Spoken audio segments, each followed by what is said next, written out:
तो नमस्कार साथियों, मैं पीयूष राठौर एक बार फिर स्वागत करता हूं आपका स्टडी जोन क्लासेस के ऑनलाइन प्लेटफॉर्म पर। तो दोस्तों, जिस घड़ी का आपको बेसब्री से इंतजार था, आखिरकार वो घड़ी आ चुकी है मित्रों। लगातार यूट्यूब पर कमेंट के माध्यम से विद्यार्थियों को मेरे को मैसेज देखने को मिल रहे थे कि सर, हमने भी तो ऐप के अंदर कोर्स खरीद रखा है, तो आप हमारे बारे में भी कुछ सोचिए और हमारे लिए भी इंपॉर्टेंट क्वेश्चन के सेशन आप लेके आइए, जिस प्रकार से आप फर्स्ट सेमेस्टर के विद्यार्थियों के लेकर आ रहे हो। तो दोस्तों, बिल्कुल आपके बारे में भी पूरा ध्यान रखा जाएगा, ऐसी बात नहीं है।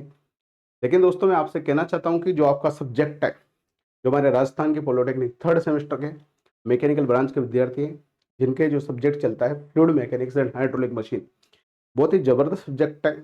एक इस सब्जेक्ट को डीपली अच्छे से पढ़ने की जरूरत होती है दोस्तों, क्योंकि इस सब्जेक्ट में एग्जाम के अंदर काफी न्यूमेरिकल आते हैं, डेरिवेशन आता है और थ्योरी पोर्शन भी आता है। ठीक है। तो थ्योरी पर्सन तो विद्यार्थी अच्छे से कर देता है, लेकिन उसमें भी बहुत से विद्यार्थी डायग्राम नहीं बनाते अच्छे से, बहुत से पेन से डायग्राम बना देते हैं। तो मैं आपसे कहना चाहता हूं कि जब आप थ्योरी सब्जेक्ट में या थ्योरी क्वेश्चन में जब एग्जाम के अंदर जाते हो, तो जब डायग्राम बनाओ, तो एक तो जो आपके औजार है, रबर, कटर, पेंसिल, प्रकार वगैरह, चांदा वगैरह, इनका सबका यूज करते हुए पेंसिल से डायग्राम बनाए। क्योंकि अगर आप पेंसिल से डायग्राम बनाओगे तो एग्जामिनर के ऊपर बहुत अच्छा प्रभाव इसका पड़ेगा। और थ्योरी वाले क्वेश्चन में डायग्राम जरूर जरूर आपको बनाने हैं। न्यूमेरिकल की प्रैक्टिस आपको रफ कॉपी में बिना देखे करनी है। डेरिवेशन की प्रैक्टिस आपको रफ कॉपी में बिना देखे करनी है। हालांकि जिन्होंने कोर्स खरीद रखा है, उनको मैंने ऐप के अंदर सब कुछ बता रखा है पढ़ाते वक्त ही, किन किन बातों का आपको ध्यान रखना है। कैलकुलेटर चलाना भी आपको सिखा रखा है। तो दोस्त, इस सेशन में तो हम फ्लूइड मैकेनिक्स के इंपॉर्टेंट क्वेश्चन के बारे में बात करेंगे। लेकिन दोस्तों, मैं आपसे कहना चाहता हूँ, थर्ड सेमेस्टर में नंबर ऑफ टॉपिक काफ़ी ज़्यादा होते हैं हर सब्जेक्ट में। नंबर ऑफ क्वेश्चन भी काफ़ी ज़्यादा होते हैं हर सब्जेक्ट में, क्योंकि थर्ड सेमेस्टर से जो सब्जेक्ट आपके चलने वाले हैं, इनका सिलेबस काफ़ी बड़ा होता है। और दोस्तों, लगभग 30 से 40% क्वेश्चन ही होते हैं जो हर बार रिपीट होते हैं। यानी जो इंपॉर्टेंट क्वेश्चन है वो मात्र 40% आप मान सकते हो, 40% से 50%। बाकी 50% क्वेश्चन हर बार अलग अलग क्वेश्चन रिपीट होते हैं। तो मैं आपसे कहना चाहता हूँ कि इंपॉर्टेंट क्वेश्चन पे ज़्यादा ध्यान ना दे। हालांकि जिसको केवल पास होना है वो तो ये इंपॉर्टेंट क्वेश्चन पढ़ लेना, जिसमें पास हो जाएगा। लेकिन जिनको बढ़िया नंबर लाना है, एक अच्छे परसेंट बनानी है, अच्छे परसेंट के साथ पॉलिटेक्निक कंप्लीट करनी है, टॉपर बनना है क्लास का, अच्छी कंपनी में प्लेसमेंट लेना है, उसको तो सब कुछ अच्छे से पढ़ने की जरूरत है। तो वो तो सब कुछ अच्छे से पढ़े। और जो चाहता है मैं तो पास हो जाऊँ, 60 में से 18 नंबर पर आप पास हो जाते हो। और 4 सब्जेक्ट में अगर आपके 18 से ज़्यादा है, आप पास हो रहे हो, और 2 सब्जेक्ट में आपके 18 से कम है, तब भी ग्रेस लग के आप पास हो सकते हो। 2 सब्जेक्ट में मैक्सिमम 10 नंबर की ग्रेस आपके लग सकती है। तो आप तो ये मान के चले कि 60 में से 18 नंबर तो मेरे को हर सब्जेक्ट में लाने हैं। और ये मैं तो ये मान के चलता हूँ कि आपको 60 में से 50+ नंबर हर सब्जेक्ट में लाने हैं, ताकि आपके अच्छे परसेंट के साथ डिप्लोमा हो और एक अच्छी कंपनी में आपका प्लेसमेंट हो। तो दोस्तों, आज मैं अपन इस सब्जेक्ट के बारे में बात करेंगे। और दोस्तों, हो सकता है जो आपके 4 बाकी की जो सब्जेक्ट चलते हैं, basic mechanical engineering, thermal engineering, material science, manufacturing engineering, तो हो सकता है इनके इंपॉर्टेंट क्वेश्चन के सेशन में नहीं लेके आ पाऊँ, क्योंकि दोस्तों मेरे पास इतना टाइम नहीं है। मेरे को कॉलेज के अंदर प्रैक्टिकल लेने भी जाना है, ऑफलाइन क्लासें भी मेरे को लेनी पड़ती है, ऑनलाइन क्लासें भी लेनी पड़ती है। ठीक है। तो टाइम काफ़ी कम मिल पाता है, लेकिन कोशिश करूंगा जितने ला सकूँ उतने तो लाऊं। अगर मैं नहीं भी लेके आऊँ और सब्जेक्टों के इंपॉर्टेंट क्वेश्चन, तो मैं आपको बता देना चाहता हूँ कि आपकी बुक में हर चैप्टर के पीछे जो क्वेश्चन दे रखे हैं, उनमें हर क्वेश्चन के पीछे सन भी लिखा हुआ है। ये क्वेश्चन कौन कौन से सन में आया हुआ है। तो जो क्वेश्चन बार बार रिपीट हो रहा है, वह क्वेश्चन सबसे ज़्यादा इंपॉर्टेंट है। तो आपकी बुक के पीछे जो क्वेश्चन दे रखे हैं, हर चैप्टर के पीछे, हर सब्जेक्ट में जो बार बार रिपीट हो रहा है, उनको तो आप अच्छे से पढ़ के जाए, अच्छे से रिवीजन करके जाए, क्योंकि वही इंपॉर्टेंट क्वेश्चन होता है जो बार बार रिपीट हो रहा है। बाकी जो एक दो बार आया है, एक बार ही आया है, तो वो तो हर बार नया क्वेश्चन रिपीट हो सकता है। ठीक है। तो कम से कम जो हर बार रिपीट हो रहे हैं उनको तो आप अच्छे से पढ़ के जाए। ठीक है। तो अब सेशन को पर स्टार्ट करते हैं। और जो हमारा सब्जेक्ट है fluid mechanics and hydraulic machine, जिसका सब्जेक्ट कोड है 3003, उसके इंपॉर्टेंट क्वेश्चन के बारे में दोस्तों हम बात करेंगे। तो जो आपका पहला चैप्टर है बच्चों, पहले चैप्टर का नाम है introduction of basic properties of fluid. इसका जो क्वेश्चन नंबर 1 है दोस्तों, वह है कैसी तत्व को समझाइए। आप सेशन के अंत तक जरूर बने रहें, क्योंकि मैं यहाँ पे इनको समझाते हुए ये भी बताऊंगा कि कौन सा क्वेश्चन 100% एग्जाम में आने की संभावना है। ठीक है। तो जो पहला क्वेश्चन है वह है कैसे तत्व को समझाइए। ये क्वेश्चन बहुत ज्यादा इंपॉर्टेंट है, एग्जाम में आने की संभावना सबसे ज्यादा है, इसे आप अच्छे से पढ़े। कैसे तत्व को समझाइए। अगला जो क्वेश्चन है ये भी बहुत ज्यादा इंपॉर्टेंट है, हालांकि सारे क्वेश्चन ही ज्यादा इंपॉर्टेंट है, तो वही मैंने यहाँ पे लिखे हैं, तो एक बार आप अच्छे से देख लीजिए। पृष्ठ तनाव को समझाइए, जो सरफेस टेंशन होता है, पृष्ठ तनाव होता है, उसको आपको एक्सप्लेन करना है। अगला जो क्वेश्चन है वह है श्यानता को समझाइए तथा वाष्प दाब पर टिप्पणी लिखिए। श्यानता क्या होती है, किस गुण को श्यानता कहा जाता है, और वेपर प्रेशर क्या होता है, वाष्प दाब क्या होता है, उसके बारे में अपन को समझाना है। जो अगला क्वेश्चन है क्वेश्चन नंबर 4, ससंजक बल तथा असंजक बल में अंतर स्पष्ट कीजिए। ये क्वेश्चन बहुत ज्यादा इंपॉर्टेंट है, एग्जाम में आने की संभावना सबसे ज्यादा है। ससंजक बल और असंजक बल में आपको अंतर स्पष्ट करना है, ठीक है। इसके बाद न्यूटन की श्यानता के नियम को समझाइए, बहुत ज्यादा इंपॉर्टेंट क्वेश्चन है, एग्जाम में आने की संभावना सबसे ज्यादा है। तो न्यूटन की श्यानता का नियम को आपको समझना है, न्यूटन का श्यानता का नियम क्या होता है, ठीक है बच्चों। इसके बाद हम आगे बात करें, इसका आप स्क्रीनशॉट ले सकते हो। इसके बाद अपन अगले पेज पे चलेंगे, अगले पेज की बात करेंगे। इसके बाद अगला जो क्वेश्चन है वो निम्न को परिभाषित कीजिए, बहुत ज्यादा इंपॉर्टेंट क्वेश्चन है। कौन कौन सी डेफिनेशन है जो आपको परिभाषित करनी है। पहला है अपेक्षिक भार, दूसरा है द्रव्यमान घनत्व, तीसरा है आपेक्षिक आयतन, और अगला है गतिज श्यानता। अच्छे से इसके बारे में पढ़ के जाना, ये इस क्वेश्चन के एग्जाम में आने की संभावना सबसे ज्यादा है, ठीक है। पहले चैप्टर की अपन बात करें अभी, तो दोस्तों लगभग 11 क्वेश्चन इंपॉर्टेंट है, इसमें मैंने अच्छे से रिसर्च करके छाटा है चैप्टर नंबर 1 में, क्योंकि काफी बड़ा चैप्टर भी ये है। इसके बाद जो अगला क्वेश्चन है वह दाब तीव्रता से आप क्या समझते हैं, प्रेशर इंटेंसिटी के बारे में आपको बताना है तथा दाब केंद्र को परिभाषित करना है, ठीक है। इसके बाद वायुमंडलीय दाब तथा निरपेक्ष दाब को परिभाषित कीजिए, अगला इंपॉर्टेंट क्वेश्चन। क्वेश्चन नंबर 9 की मैं बात करूं तो ये क्वेश्चन एग्जाम में आने की सबसे ज्यादा संभावना है। पास्कल के नियम को समझाइए, हो सकता है ये तो आएगा, बहुत सी बार रिपीट हो चुका है। तो पास्कल का नियम क्या होता है अच्छे से आपको समझाना है। दोस्तों जो मैं यहाँ पे इंपॉर्टेंट क्वेश्चन लेके आया हूँ वो थ्योरेटिकल क्वेश्चन लेके आया हूँ, यानी जो एग्जाम में 3 नंबर वाले और 8 नंबर वाले क्वेश्चन जो आपके एग्जाम में आने वाले हैं वही क्वेश्चन मैं यहाँ पे लेके आया हूँ। न्यूमेरिकल में यहाँ पे लेके नहीं आया हूँ, क्योंकि दोस्तों न्यूमेरिकल एग्जाम के अंदर कोई सा भी आ सकता है, लगभग 4 से 5 न्यूमेरिकल इस सब्जेक्ट में एग्जाम में आपको देखने को मिलेंगे। तो न्यूमेरिकल की प्रैक्टिस आप अपने स्तर पर घर पे करें, ठीक है, क्योंकि न्यूमेरिकल तो कोई सा भी आ सकता है। और जो एक एक नंबर वाले क्वेश्चन आपके आने वाले हैं, अब लगातार विद्यार्थियों को मेरे पास मैसेज भी आ रहता है कि सर हमारे जो वो 10 क्वेश्चन आते थे वो ऑब्जेक्टिव आएंगे या वन लाइनर आएंगे। तो दोस्तों इस साल जो टीचिंग स्कीम जारी करी थी बीटीआर ने, उसमें कहीं पे भी ऐसा नहीं लिख रखा कि जो ये वन लाइनर क्वेश्चन है वो केवल फर्स्ट ईयर वालों के आएंगे।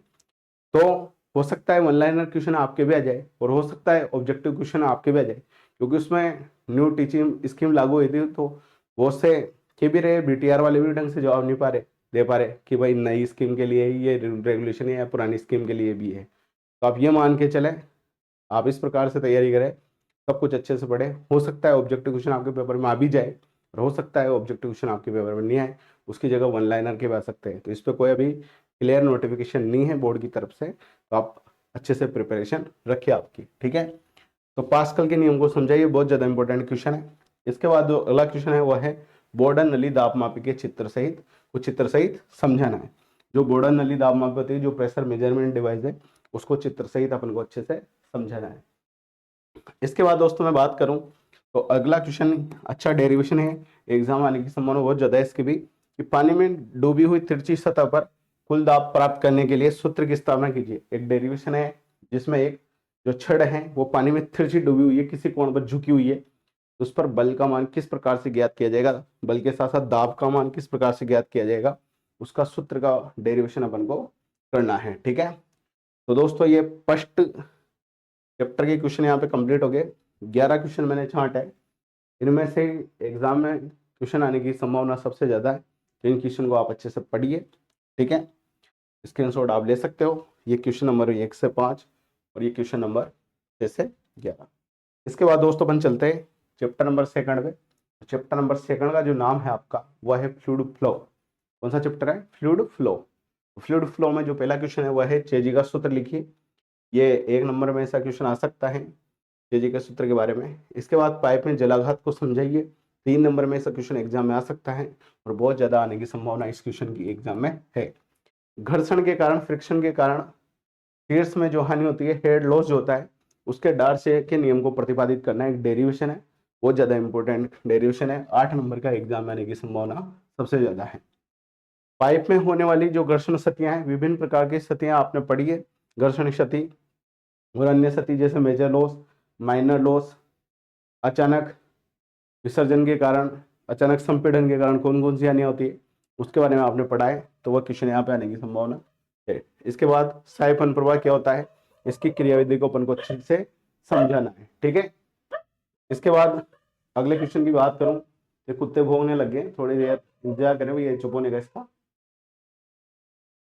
और बच्चों मैं आपसे कहना चाहता हूँ यार, जब टाइम निकाल के हम आपके लिए सेशन लेके आते हैं तो आपसे निवेदन है, आपके जितने भी दोस्त राजस्थान के अंदर जो पॉलिटेक्निक कर रहे हैं, जो मैकेनिकल ब्रांच में, कम से कम उस विद्यार्थी तक इस क्लास का लिंक जरूर शेयर करें, ताकि जब व्यूज ज़्यादा आएंगे हमें मोटिवेशन मिलेगा, तभी हमारा मन करेगा सेशन लेने का। ठीक है, और साथ में कमेंट कर अपनी राय जरूर दीजिए कि सेशन कैसा लगता है आपको, कैसा लगा, कैसा पसंद आ रहा है, टेक्निक समझ में आ रही नहीं आ रही, इस सेशन से आप प्रभावित हुए या नहीं हुए, तो आप कमेंट करके अपनी राय जरूर दीजिए। ठीक है, चाहे पॉजिटिव राय हो नेगेटिव राय हो, लेकिन आप राय जरूर दीजिए। इसके बाद दोस्तों हम बात करें कि जो चैप्टर 1 है स्थायीपन प्रवाह क्या है, इसकी क्रियाविधि को समझाइए, इसके बारे में हमने बात की है। यहाँ पे जो क्वेश्चन नंबर 6 है उसमें चैप्टर ये मैंने लिख रखा है कि चैप्टर 1 और चैप्टर 2 जो है, चैप्टर 1 और चैप्टर 2 जो है उससे एक एक न्यूमेरिकल एग्जाम में आने की संभावना सबसे ज्यादा है। तो चैप्टर 1 और चैप्टर 2 से एक न्यूमेरिकल एग्जाम में आएगा ही आएगा। ठीक है, 3 नंबर में। तो आप अच्छे से न्यूमेरिकल की प्रैक्टिस भी करके जाए। ठीक है, इसका आप स्क्रीनशॉट ले सकते हैं। इसके बाद दोस्तों अपन आगे बात करें तो चैप्टर नंबर 2 के कुछ क्वेश्चन और है। क्वेश्चन नंबर 6 तो अपन ने यहाँ बात कर लिया था, क्वेश्चन नंबर 1 से 6 इसका आप स्क्रीनशॉट ले सकते हो अच्छे से। इसके बाद क्वेश्चन नंबर 7 की अपन बात करें इस चैप्टर की, तो परिवर्ती एवं अपरिवर्ती जो प्रवाह है उसके बारे में अपन को परिभाषित करना है। बर्नौली प्रमेय क्या है, बहुत ज्यादा इंपॉर्टेंट क्वेश्चन है, एग्जाम आने की संभावना सबसे ज्यादा है। बर्नौली प्रमेय क्या होती है उसके बारे में आपको समझाना है। इसके बाद अगले क्वेश्चन की बात करें तो शांत तथ्य समीकरण को बताइए, ये क्वेश्चन भी बहुत ज्यादा इंपॉर्टेंट है, इसके भी एग्जाम आने की संभावना काफी है। पथ रेखा व धारा रेखा क्या होती है उसको परिभाषित करना है, और अशुद्ध प्रवाह और शुद्ध प्रवाह जो होता है टर्बुलेंट फ्लो वगैरह उसके बारे में आपको बताना है। समान प्रवाह और असमान प्रवाह जो होता है उसके बारे में आपको बताना है। इसके बाद अगला जो क्वेश्चन है वह है निस्सरण की दर या प्रवाह की दर, जिसे इंग्लिश में डिस्चार्ज बोला जाता है, उसके बारे में आपको समझाना है। ठीक है बच्चों, इसके बाद जो अगला क्वेश्चन है बहुत ज्यादा इंपॉर्टेंट है, एग्जाम में आने की संभावना काफी ज्यादा है। बर्नौली समीकरण को समझाइए, यानी जो बर्नौली समीकरण का डेरिवेशन होता है जहाँ पे दोनों तरफ की एनर्जी कांस्टेंट होती है या एनर्जी हेड कांस्टेंट होते हैं, ऊर्जा या ऊर्जा शीर्ष कांस्टेंट होते हैं, वो किस प्रकार से कांस्टेंट होते हैं, किस प्रकार से उसका डेरिवेशन किया जाता है, उसके बारे में अपन को बताना है। ठीक है, तो इसका आप स्क्रीनशॉट ले सकते हो। इसके बाद दोस्तों अपन आगे चलें, आगे बात करें तो चैप्टर नंबर 3 की अपन बात करें। चैप्टर नंबर जो 3 है जिसका नाम है आपका impact of jets, impact of jet के बारे में अपन बात करेंगे। तो जो पहला क्वेश्चन है दोस्तों वह है आवेग संवेग समीकरण को स्थापित कीजिए। तो यह क्वेश्चन एग्जाम में 100% आएगा, इसे आप अच्छे से पढ़ के जाए कि आवेग संवेग जो समीकरण होती है वह कैसे आती है उसके बारे में आपको बताना है। जो अचल चपटी प्लेट है उस पर तरल के जेट के द्वारा जो लगने वाला बल है उसका सूत्र आपको स्थापित करना है, यानी उसका डेरिवेशन किस प्रकार से किया जाता है उसके बारे में आपको बताना है।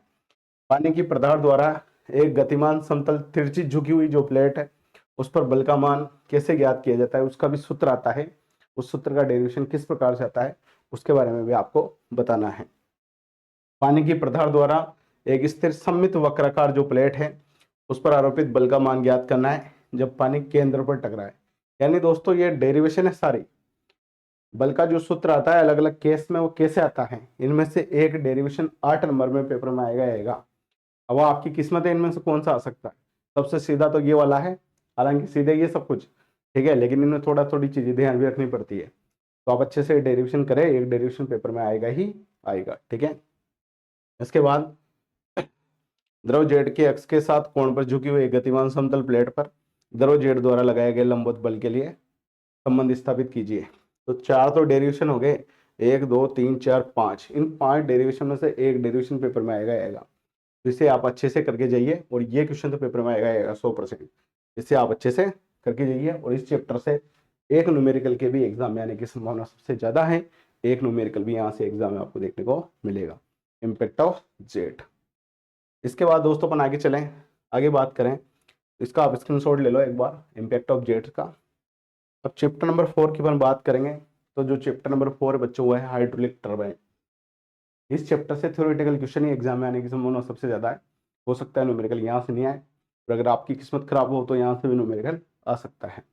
ठीक है, तो यहाँ पे जो पहला क्वेश्चन है वह है आवेग एवं प्रतिक्रिया टरबाइन अंतर बताइए। काफी संभावना एग्जाम में इस क्वेश्चन के आने की।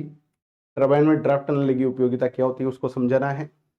टरबाइन की विशिष्ट चाल को परिभाषित करना है और उसके लिए सूत्र की स्थापना करनी है।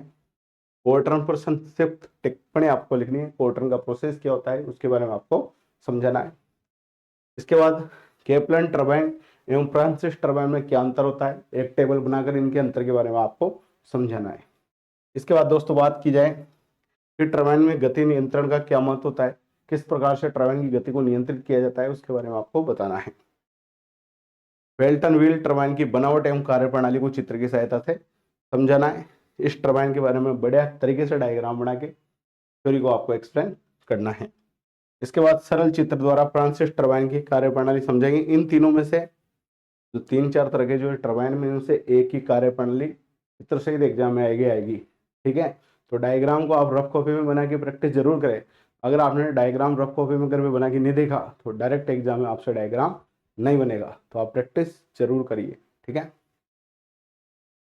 तो केपलन टरबाइन की बनावट एवं कार्यप्रणाली को चित्रों की सहायता से समझाइए। तो जितने भी टरबाइन है इनके डायग्राम और इनकी कार्यप्रणाली अच्छे से आप देख के जाइए।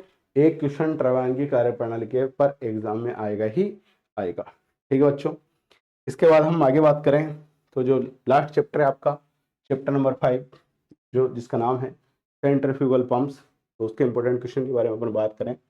पहला क्वेश्चन बहुत ज्यादा इंपॉर्टेंट है, एग्जाम आने की संभावना सबसे ज्यादा है। पंप के अपक्रमण पर टिप्पणी लिखिए। प्राइमिंग का जो प्रोसेस होता है क्या होता है उसके बारे में आपको बताना है। गियर पंप पर संक्षिप्त टिप्पणी आपको लिखनी है। अपकेंद्रीय पंप की कार्यप्रणाली का स्वच्छ चित्र की सहायता से वर्णन करना है। दोस्तों अपकेंद्रीय पंप या प्रत्यागामी पंप, इन दोनों की कार्यप्रणाली पर इन दोनों में से किसी भी एक की कार्यप्रणाली में पेपर में क्वेश्चन आएगा ही आएगा। तो इन दोनों की कार्यप्रणाली, इन दोनों का डायग्राम आप अच्छे से देख के जाए। एक सिंगल एक्टिंग रेसिप्रोकेटिंग पंप भी होता है, एक डबल एक्टिंग भी होता है। तो दोनों में से तो दोनों तो पढ़ के जानी है और एक सेंट्रीफ्यूगल पढ़ के जाना है। यानी 3 कार्यप्रणाली आपको इस चैप्टर में से पढ़ के जानी है और उसमें से एक कार्यप्रणाली पेपर में आएगी ही आएगी। ठीक है, तो एक तो होगी अब केंद्रीय पंप की, एक होगी एकल क्रिया प्रत्यागामी पंप की और एक होगी एक दोहरे प्रत्यागामी पंप की। यानी ये तो सिंगल एक्टिंग रेसिप्रोकेटिंग पंप और ये डबल एक्टिंग रेसिप्रोकेटिंग पंप। और अगला क्वेश्चन है वायु पात्र क्या होता है।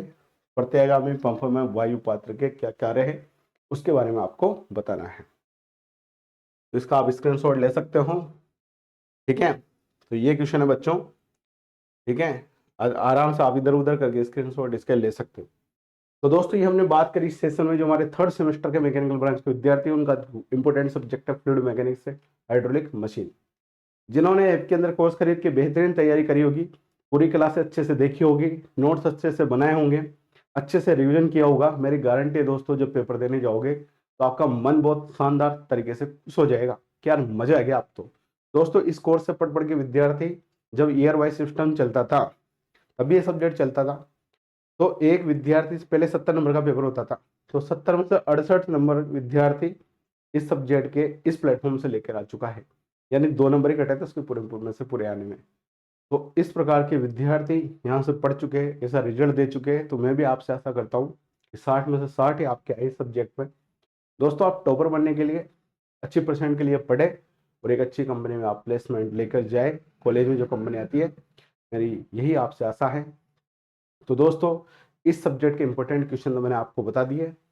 अगर मेरे को टाइम मिल जाता है, इस वीडियो पर आपका रेस्पॉन्स अच्छा आता है, तो मैं हो सकता है पेपर के पहले और भी सब्जेक्ट के इंपॉर्टेंट क्वेश्चन के सेशन आपके लिए लेकर आऊँ। अगर नहीं लेके आ पाऊँ तो मैं आपको बताता हूँ कि जो आपकी बुक है इनकी पब्लिकेशन की, उसमें हर चैप्टर के पीछे क्वेश्चन दे रखे, उसमें जो क्वेश्चन 3-4 बार रिपीट हो चुका है वो इंपॉर्टेंट क्वेश्चन है। तो उसको आप अच्छे से पढ़ के जाए, अच्छे से उसका रिविजन करके जाए।